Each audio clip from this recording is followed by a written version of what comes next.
Hey, buddy. That makes it hard, doesn't it? There you go. Ready?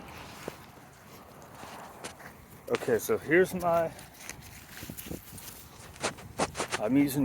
like using Chico for these talks because I think, he's a big L for me. It's a big, I have not succeeded with this guy.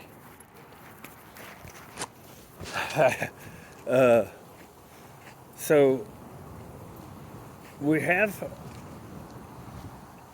first off, it takes every single person that is part of the rescue world, right, to help as many dogs as possible.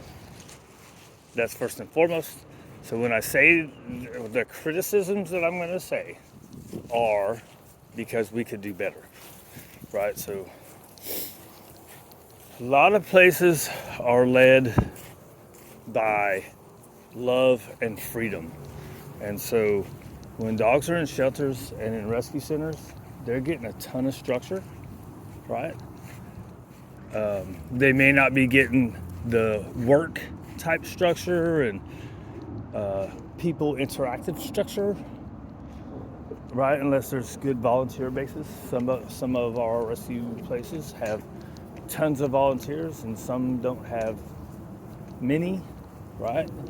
So they get a little bit, but not a lot. And any bit helps, right? Any little bit helps. Excuse you, pig. But so I'm going to use a specific example without saying names of anything. We had a longtime resident went to foster the other day, and so the message I got was like, or the post was, look, she bonded well. She's sleeping on the bed with the people already, right? And I'm like, yeah. That is wonderful that they bonded very well like that and very fast. Because with this particular dog, what I've noticed anyways is they always said it was with new people. And maybe I'm just saying it because it's me. But she did really good with me right from the start. But when I tried to hand her off to a couple of ladies, she actually didn't like the ladies, which is kind of odd. Now, it could have just been those situations. I don't know why. It was weird because I told the people to just talk to me, and they did. They just talked to me. They didn't look at or talk to Nala. Or did they? Did I not do that? Oh my gato.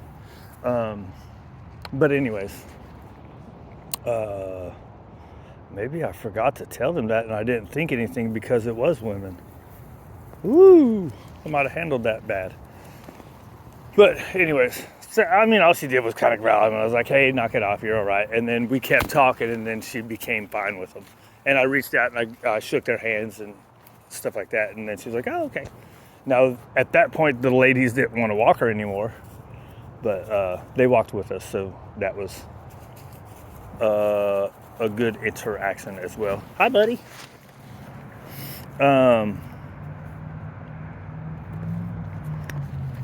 So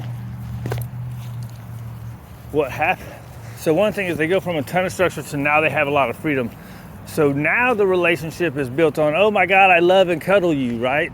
So now when this dog, especially, so this dog has a couple issues in a couple situations, right? And so now when that situation arises, instead of being like, hey, I trust this person, I'm going to listen to this person, the dog's going to do what it's always done, right? So say if the dog, so this is what should happen in every foster and every new adoption. The first 3 days, that dog should be in the crates, out to potty, in the crates, eat in the crates, out to potty, out to play, out to work, out to walk, whatever you choose to do. Ideally, there's some obedience work in there just to establish a good relationship. But hey, if all you want to do is walk and play with the dog, most of the time that's enough, right? So hey, get out of there. So anyways, that's what should happen. The first 3 days, crate, out to work, walk, potty. That's it. And then back in the crate. So even if they've been in the shelter for a long time, there's still a stress level, right? So I was trying to think about this. How does this work? If they're in the shelter for a long time, they get used to it, right? They adapt. It's still a stressful situation. So it's not gonna be like Chico's in my house. It's kind of stressful because he sees all these other dogs on the other side of the apartment, and right here, let me pause it. Right, and so where was I going? Man, it's so easy to get me distracted. So there's still a stress level, right? So what they say after like any kind of, hey, stand there, come on, over here, go. Oh, stay there. Dude, go back around. Come on, man, you know better. Come on, around. Go around. Go that way. What you did? Yeah, go this way. Go this way. Let's be smart and leave that and bring the dog around. How about that? How's that for figuring it out?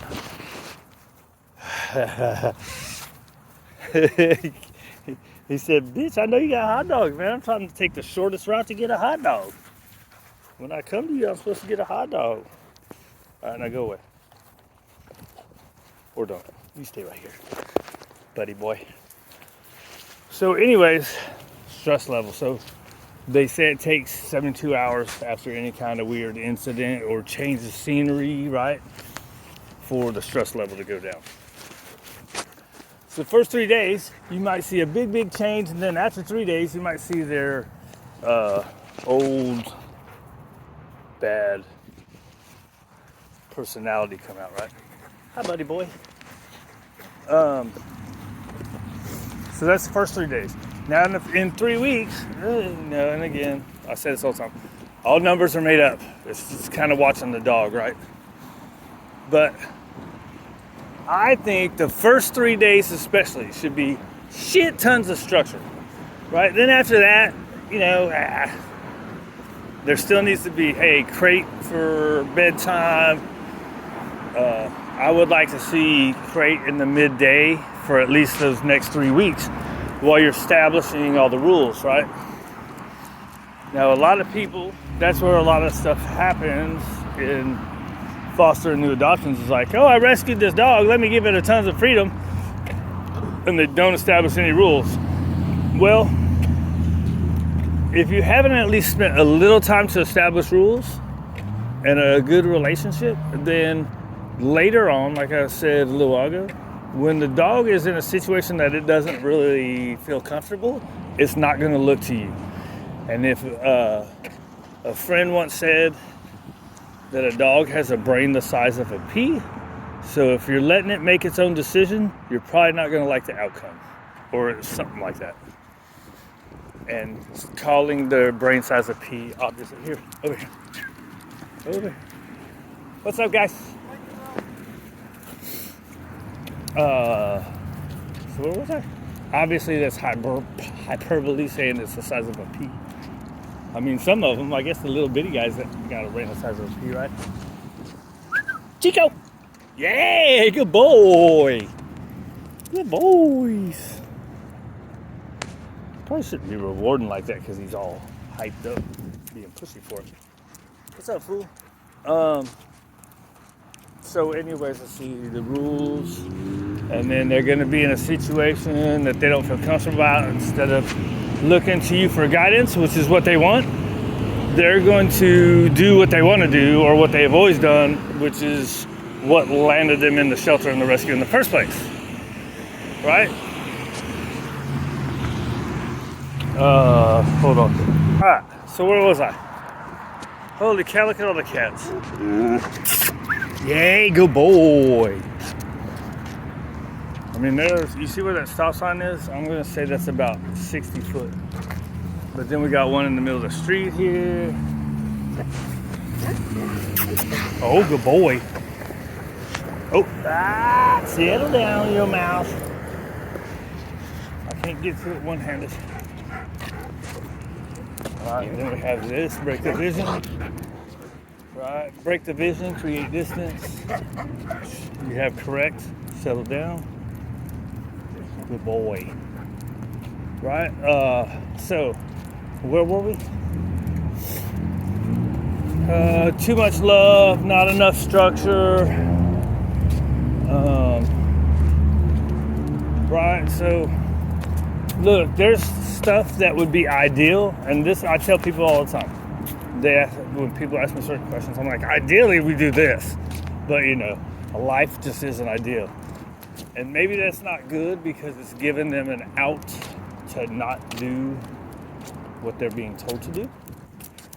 But you have to be able to adjust, right? There's another damn cat in the middle of the road. Hey, good boy. Settle down. Chill out.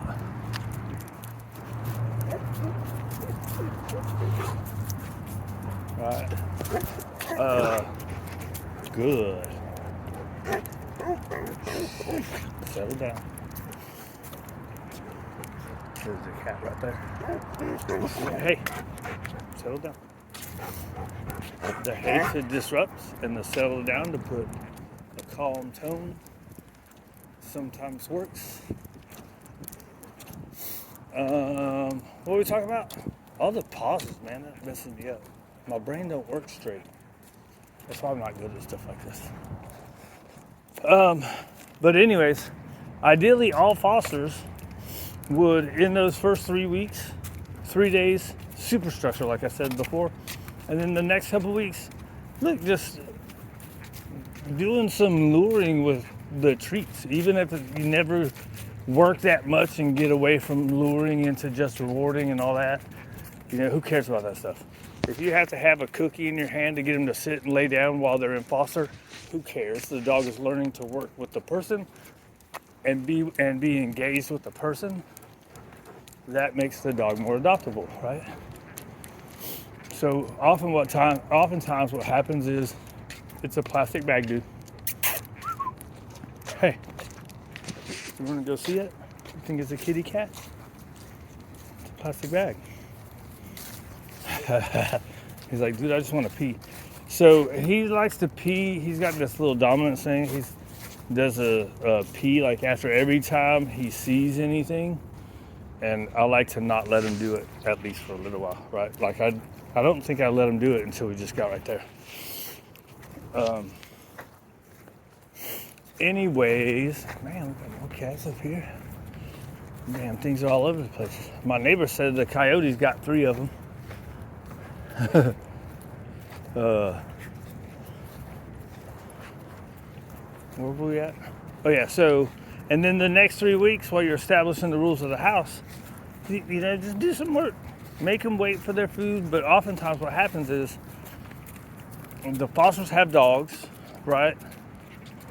And so the dog gets to play with the dogs, and there's hardly any human leadership interaction, right?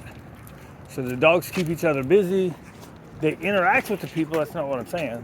I'm not saying the people don't like pet them and play with them, but there's probably hardly ever one-on-one interactive play or work, right? And that's a hard thing to ask fosters to do, even if it's only for the first 2 or 3 weeks, right? Because they have their lives, they're helping out, they're putting a roof over the dog's head until we can get them adopted. So, and again, that's an ideal, right? That the first 3 weeks they would do that. And life isn't ideal.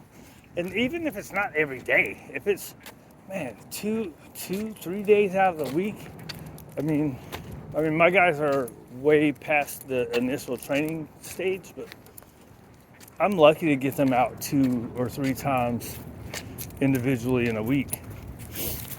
Oh, so good job, buddy. Hey, psst, hey, psst. Good. But that's ideal, right? So that way, the problem with a lot of the dogs in rescues is is that's what happened, right? They didn't spend any time playing or working with the dog, so then the dog becomes too much and they're like, oh, I can't handle this thing, get it out of here. Instead of trying to spend a little time working with it, people just give up. And that's why we get them. So now these dogs that have had no interaction or any kind of training to learn how to be good in the house, well, I probably should say be good in the house, because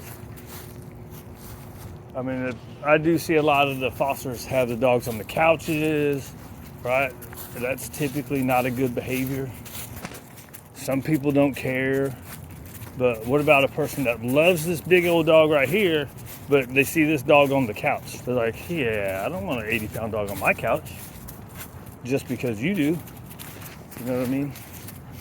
So there's a lot of kind of rules, right, that fall by the wayside that would make these dogs more adoptable, right? And again, I say this as I have this guy that I can't do anything about. I mean, I'm 60% sure I could get him out with the boys and have no problems. The problem is the 40%. And this guy's 10 years old. If he's been practicing this shit for a long time, right? Or he just started doing it when he was older, then he did it in the other boarding places. Then he did it 4 times with me. So it's like, it's better just to not put him in the situation that he feels he has to do that. And I sure wouldn't put any client dog in there. It would have to be only my guys. And he went after Waylon. It wasn't bad. It wasn't like puncture stuff. It was just not fun to break up by yourself. I mean, Waylon doesn't do shit. And you break it up fast. I mean, it takes like seconds. You just grab the collar and twist. I found that I did it one time with the martingale part, and it didn't work as well. I had to change to here, where you just take it and you just twist it, right? And it chokes them out, and they have to open their mouth. But anyways, and then I watched this one video, and the dude was talking about how his dogs play, and I was like, man, that's what fucking Chico does, right? But he does it, he gets the back of the neck, right? He gets the back of the neck, and he pushes him in the ground. I'm like, fuck no, that shit ain't going. That shit ain't flying right here, boy. So, first, I don't know how to punish that out, or if you can at this stage of his life, right? Right, because what I did is I did my kind of firm sit thing, right? You choke him out, get the dog out, and you go, right, bam! And you sit him down, and you hold him nice and firm, like for a long time. Now that's pretty mild, and it's probably never going to stop that kind of aggression, right? But that's the only thing I know to do. I don't think that really does anything to punish out that behavior. Now I know e-collar dudes would just, I mean, it's hard to say too, because he didn't, it really is kind of out of the blue, right? We were in the middle of playing, and he took off to go like 100, 120 feet away to grab onto a puppy that was just walking down the alley. Now the puppy was probably the size of a cat, right? Dixon, when he did it to Dixon, I don't blame him for that, because Dixon ran up on us, and he was on a harness, so I didn't have as good a control of him. He was on the harness lead. That was the last time I ever used that thing with him. When he did it with Waylon, it was just in the middle of the play yard, right? What was the other one? At Cottonwood. It was the dog came up behind us, but the dog wasn't doing nothing. Now, I say the dog wasn't doing nothing, but the dog was standing there staring, right? So standing and staring is not a good thing. That's why when my guys are doing that, I'm correcting the shit out of them every time, right? If somebody's over there with their dog and they're like, and we're walking and they're staring at it, I correct that shit out. They have to at least break their focus on the other dog. Oh shit, it's getting long, right? Hi, buddy. Hi, buddy. He's an all right guy.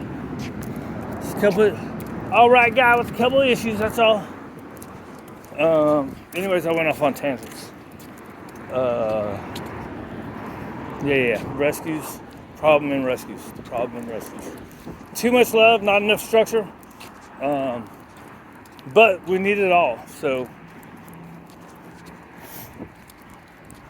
we need it all. I mean, there's one I went to for another rescue. That's pretty much totally what's wrong with that dog too. Is she's got the fear aggression, right? So when somebody shows up out of nowhere, right? It's wah, wah, wah, wah, wah, wah. And she doesn't really back down unless, let's see, let me try to remember. She was barking. I think when I stepped forward, she got worse. No, when I stepped forward, she ran back. That's right. So I think. Now that might have been because we had been there for a while and I'd already been throwing hot dogs to make her disengage anyways. So let's think about that. I can't remember. It was weeks ago. I should be able to remember that though. I used to remember everything at work. Every little detail that happened at work, I would remember. Now in real life, you can tell me your name right now. 30 seconds later, I'm going to forget it.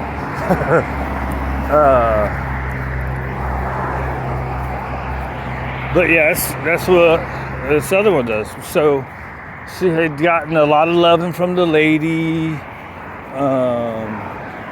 I think she sleeps in the crate overnight, but pretty much it was all just a lot of affection, right?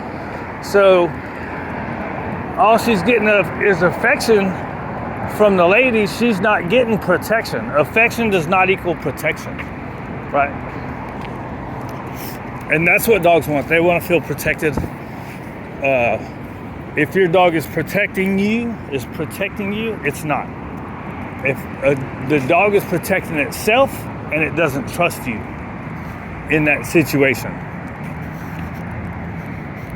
that's what that is. Unless you've trained your dog to protect. If your dog's just doing it out of the blue, it's protecting itself, and that means you're not doing your job. Right? Now this guy, he knows he ain't protecting me, so he just is, and he's got two different reactivities. He's got, and you can hear it in his growl and bark, right? So he has, I'm excited and I want to play with that guy, and then he has, and then sometimes that turns into a frustration, right? If I don't work on it fast enough. And then he has one that he just absolutely does not like that dog. Right, dude? How long is this? Way too long. Holy shit. That should be 2. Are you gonna poop again, dude? I'm trying to keep you out the double poop. I'm doing big group. I'm gonna take Willie and the littles with the Black Dog Brigade.